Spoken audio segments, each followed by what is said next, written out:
Welcome back. Let's return and see what other things are said.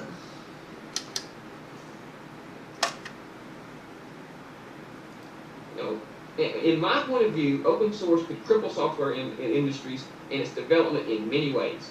When you look at the humanitarian perspective, open source software could be seen as a very good thing. Most of the people in the third world countries don't have money to buy Windows Vista for $400. And you know what? If the people in the emerging markets of developing countries started using Linux as their primary OS, they'd wind up like a lot of Linux users. They would never be willing to buy Microsoft Windows or Apple OS X again. Because they're like, this does less. If you actually sit down and use Linux as your primary OS and realize the degree of innovation and the rate of innovation and development that Linux and other open source projects do, oh dear Lord, it's like the things you'd pay for is if you're doing pro stuff. I will always buy Photoshop. I've been putting off buying a new version of Photoshop because I'm still holding on to this delusion that Adobe's going to wake up one day and decide it needs to make a Linux version of Photoshop. And if they release that, I am going to be one of the people fighting to be in the front of the line just to show the industry, look, us Linux users want to give you money, you don't want us to. Because I'm not opposed to buying software. I'm opposed to buying bad software. And I want the core of my system to be a stable open source system that I know is going to continue to develop at the rate the open source community is doing. And if I'm an average user just doing minor editing, I do web design and other things where I need Photoshop. So it's worth buying. But if you're doing anything less than that, GIMP's not an unsophisticated program. Just the answer? Give it free and screw Microsoft? Give it free and screw Apple? The one thing the open source world doesn't realize is that Windows and Microsoft Windows and Apple OS X actually does work. In my opinion, one works better than the other, but they do work. Just don't. Yeah, I believe I've already covered that, Eric. I've covered that for 90% plus of the average computer user, all three work.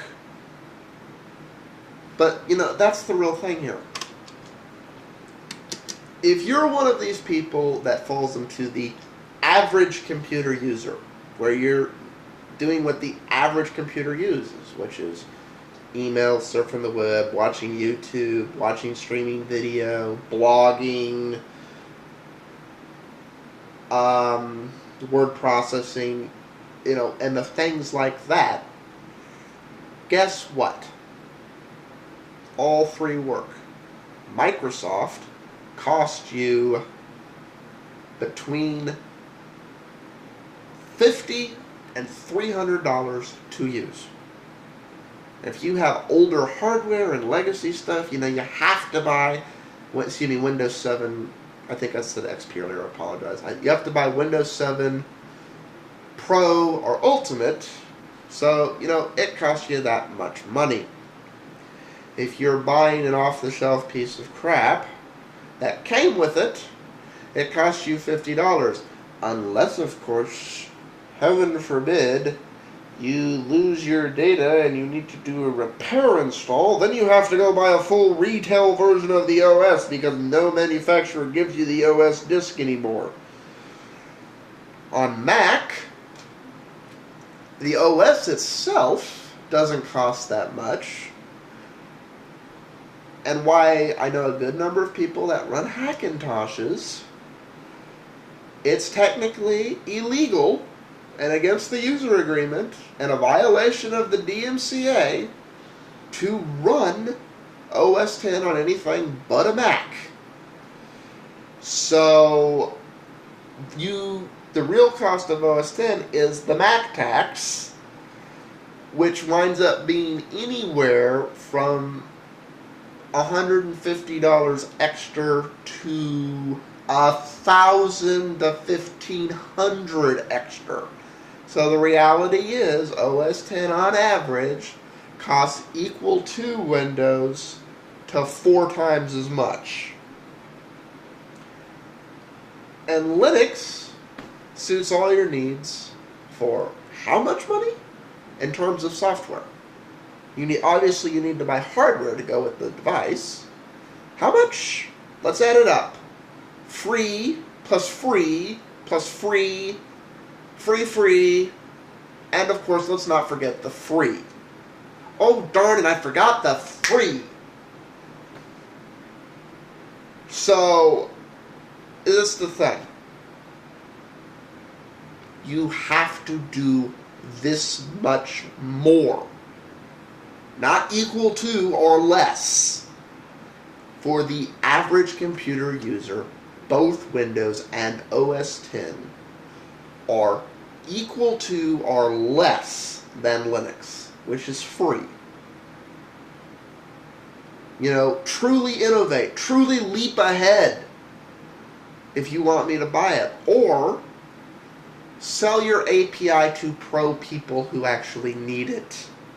And I guarantee you, the first few years that comes out, a lot of people who don't actually need it will buy it just because they think they need it. Anyways, let's go ahead and see just how difficult it is to install something on Linux.